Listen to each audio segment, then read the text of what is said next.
Pew, pew, pew, pew. Alright guys, I've figured out how to work this witch hand. If you hold shift and you sneak by holding shift and then you hold the right click, you can set a recall point. Now that I have a recall point set, if I go anywhere in the world and then I sneak and right click, it pulls me back to that point. So let's get this actually set up here. So now I have a recall point right in front of the blood altar. And with that, I can come over here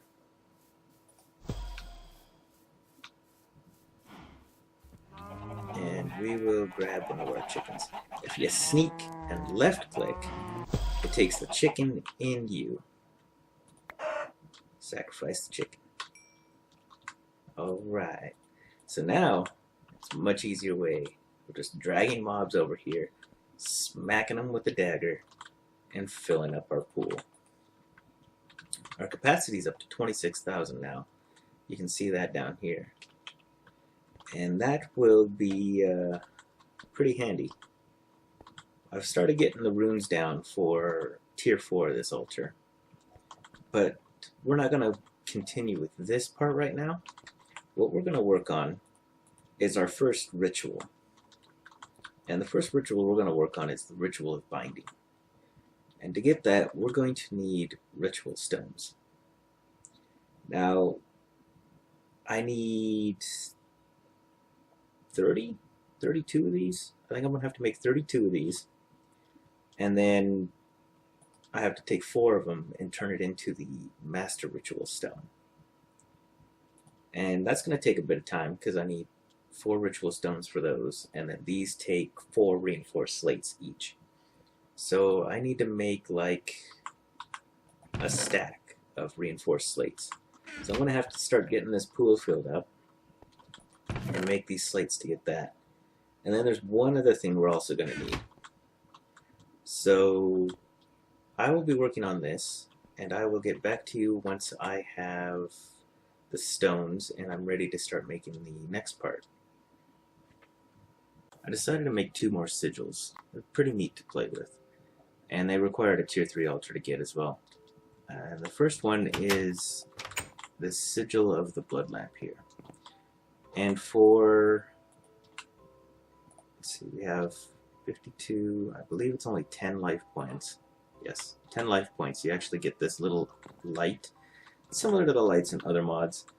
This one just gives off the little red sparks like the redstone does. And you can place them anywhere.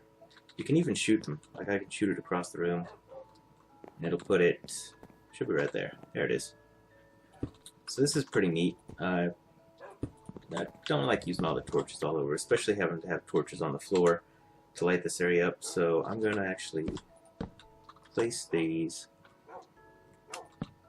I'm going to go up here and just have it float in the air. And now we don't have to have that torch on the floor. So that's this one, and I'll go ahead and do that more in a bit. The other one here is the sigil of the Phantom Bridge. And if I go up a bit higher here, it'll be easier to show. This creates a bridge. Oh, that's not the sigil. This one. And you can see this bridge just appears out of nowhere, pretty much, right where you are. And you'll see it actually starts to disappear behind you. So you don't have to worry about it sitting in the world. And it won't go over blocks. Like you can see here, it doesn't remove that. It doesn't replace the dirt. And you can use it to walk around, and it's a nice way of getting around. And you can use it to get to hard to reach areas and build. And the other neat thing is, if this is like, let's say you wanted this to be a floor, if you right click with it, it just replaces the block instead of placing it on top. So that is pretty neat. Let's get rid of this. I really like using this sigil. It does take your life points down, let's see, it's like every 10 seconds or so it's going to use, I think it's 200 life points. If it's going to go, yeah, there it is, 140? 140 life points. So that's not too bad. You just make sure you have some in your network. You can see I haven't been storing a lot of life points. At this tier, I think I can have 200,000, and I only have 22,000, and I have none in the altar. I only had 10,000 a moment ago. I actually just used the altar to fill it. So I need to get more mobs to sacrifice for it. But I wanted to show off these two sigils, and I'm going to go do some mining and then keep working on those runes. So I will be back. Alright guys, figured I'd show this part since I'm working on it. I wanted a crafting table that wasn't going to spit items at me if I left items in it. And the only way we're going to get that is with Thaumcraft, I think. So I went ahead and I made this wand, which is just the iron caps, a stick, and these are the nuggets. Pretty simple to make. I don't need any V in it. And you get your Thaumonomicon by right-clicking a bookshelf with the wand. So that gives us this. We can start working on this eventually. But we're not working on Thaumcraft right now. We're just getting the table. So I'm going to put the book up there. You can get a crafting table by making these regular tables and right-clicking them with this wand. And these tables, you can put stuff in them and nothing comes out of them. So there we go. Gives us that. I wanted to make a bunch of cakes and I didn't want to have to keep having these items pop out at me. So that's what we're doing right here. And we'll put this one over here. Place it on the ground. Table. No wand can stay there. I'm not going to use it at the moment. But now I can leave my items here and I don't have to worry about them spilling out. I can just grab the milk.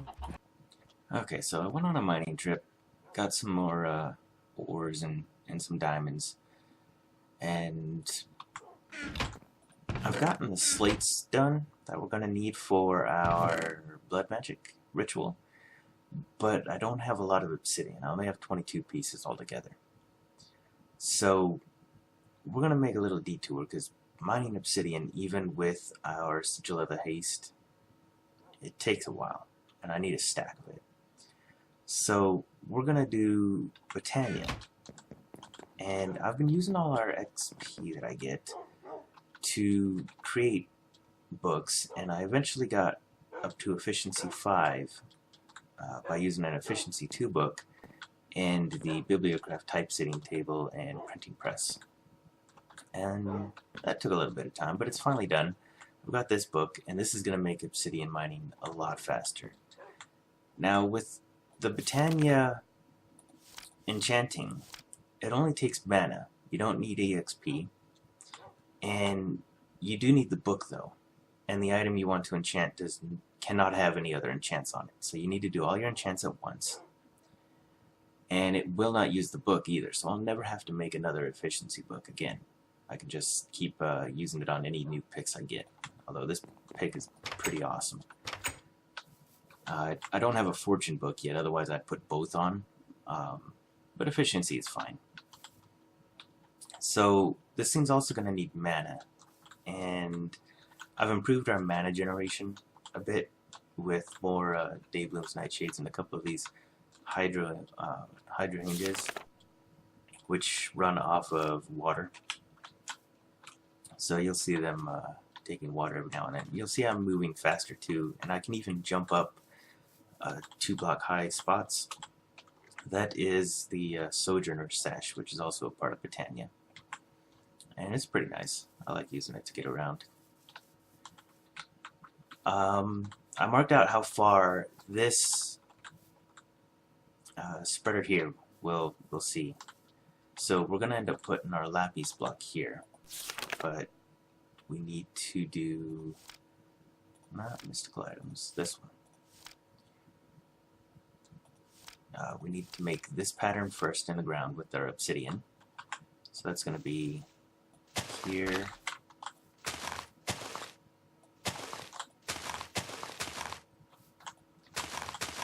Something like this. And in goes the obsidian.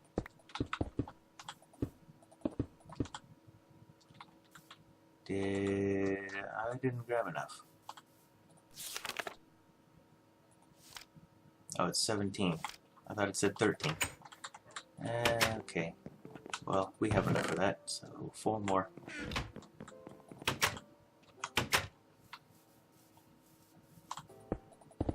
There we go. And the lapis block is going to go here.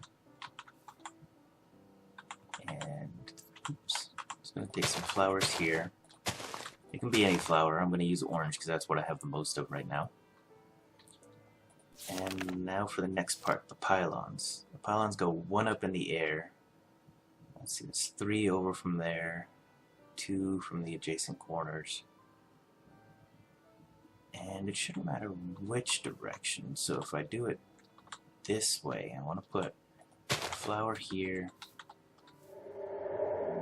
And I'm going to need a dirt block to put there. And right there. This should sit on top of it, just like this.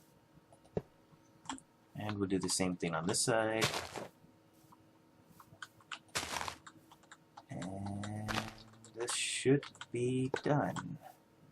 Okay, looks like I put that pylon 1 too far out. There we go.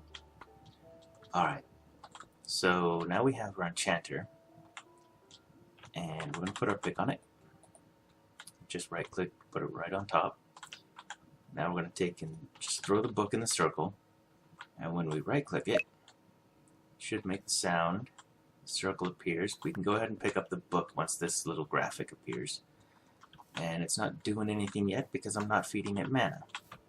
So let's face this spreader right there.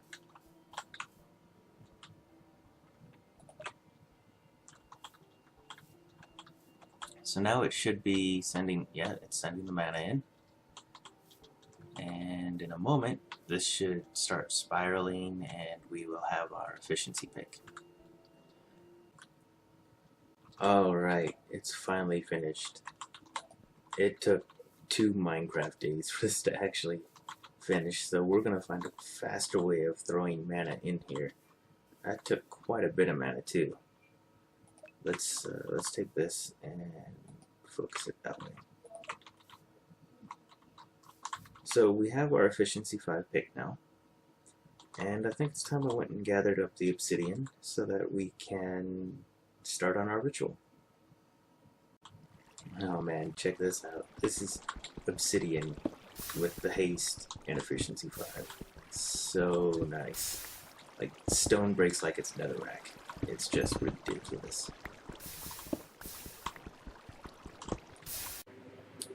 So I did it again.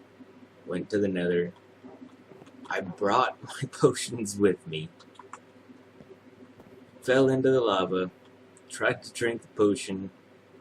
And I drank my flight potion instead of my fire resist potion. Died. Lost everything. Didn't lose the magician's orb this time. I put that away. I did have my Bloodtania wand on me again. All my mana steal items. My efficiency 5 pickaxe, which I'm gonna have to do again. That's a mess. So now I've got to redo all that. The whole reason I was in the nether is I need a gas tier again. And they're not spawning at all. Gas are such a pain in the ass to get. Especially when you don't have a looting sword. Because when you find one, you don't even have a good chance of getting the tier itself anyways.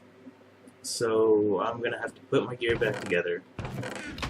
And re-enchant my pick. Make some new potions. And then we'll get back into this. Hopefully I can find a gas tier. And then we can move on to doing our first ritual for blood magic. So my recording messed up. I lost a bit of footage, so I'm going to go ahead and go over what was in that. I rebuilt most of my stuff that I lost. Pretty much everything I lost, I think. But I'm having some mana trouble now. I have no mana on me. And trying to let this build up. It's going slow. I need to either just sit here and spam more cakes or endo flames or something. We're going to come up with a better way of getting mana. Probably in the next episode, actually. I think that's what we're going to work on in the next episode. But, oh, there's Deans. Deans is running around with the same sword I just crafted. Now, what I was showing was over here. I created our first ritual, which you can see over there. And to do that, I got this weak activation crystal, which took 10,000 life points in an altar with a lava crystal. Not too difficult to do. And Ritual of Binding, or not the Ritual of Binding, that's what we used, but this is the Diviner, Ritual Diviner. And to craft that, I just needed an emerald and some diamonds. And the entire reason I needed the gas tier is right here for this inscription tool piece right there. And that one took a gas tier. The water takes a lapis block. The fire takes a magma cream, and the earth takes an obsidian. And that gets us the first tier of this. The second tier here is not until we get to a tier 4 blood altar. And that's when we can even get into more rituals. But there are still a few rituals we can do with tier 3, and that's what we're going to do in the next episode. Along with better mana generation for Bloodtania. I think that's Dean's playing with lightning. But when you actually craft your sword here, it's created by taking a diamond sword, and you would just throw it on there, and then you right-click the center with your activation crystal, and it takes 5,000 life points from your soul network, and it'll cause lightning to strike all of these pillars. It takes away the diamond sword, and you're going to want to put out the fires that'll show up here. And then when it's all done, this bound blade just pops right out. And you can see it looks like an orb in my hand right now. That's because it is deactivated. And it even has an owner. Like, Deans could take this sword and use it, and it would use the life points from mine, my network. Or anyone else could. If you shift right-click, it turns into its sword form, and you can see the sword form here. And when it's in this form, it will slowly drain your life points. So when you're not using it, make sure it's deactivated. Now, I'll go find a mob to kill real quick. I'll just go kill one of, actually, I don't think these mobs will work, but give it a shot. If you can see it does a lot of damage. It does plus 12 damage, so it does 13 when you hit something. And if it survives that hit, which hostile mobs will, it puts a debuff on them. It's a weakness debuff, kind of like throwing a weakness potion on them. So they'll do less damage if they hit you. And it also gives them a chance to drop a weak blood shard when they die. And these are what we also need to get to tier 4. That's why we started with this Ritual of Binding. They're also used for a lot of other things too, like these sockets, some pedestals. And this is the one that we actually need, is large bloodstone bricks. And then the other thing it's for is getting the actual orb itself once you have a tier 4 altar. So we needed 2 of these. I've already got 10. And what the bloodstone bricks are for is a topping, just like these glowstones, except it's going to be on our tier 4 section, which will be along here in these corners. So we'll eventually get to that. We won't get to tier 4 in the next episode, but we will soon. That's about it. I think that's all I lost for the footage. Oh, you can see my my armor here is actually kind of busted up. The feet have already repaired themselves. Bloodtania armor will repair itself as you gain mana. I'm getting the mana from this Band of Aura. So the leggings should repair fairly soon. Shouldn't take too much longer, and then it'll start working on the chest piece, and then it'll get to the head piece, as long as I stop taking hits. So if I just sit around for a while, I'll eventually get my armor repaired. It will not repair tools though, so I don't want to really use this at the moment, because then I'll take some damage on it, and then I'd have to repair it with some mana steel. So I think that will do it for this episode. Looks like things gave us a sword. Unbreaking, sharpness 4. Well, I guess that's kind of cool. Oh well, too bad that wasn't on a book. We do have our good books here. We've got the Efficiency 5 book and the Protection 4 book. I just finished getting this up. So we can start to enchant our armor with Protection 4 using our mana enchanter that we have out there, which is also kind of why we need to get a lot more mana generation, because it's going to take a lot of mana to redo our pick and get this protection on here. We have an Unbreaking 2 book. I just got this book as well. It's a Fortune 1 book. So I'm going to use the table here to get this up to Fortune 3. And then we'll have an Efficiency Fortune 3 pick we can do. So yeah, a lot of mana going to be needed. And we're going to work on that in the next episode. So I will see you guys next time.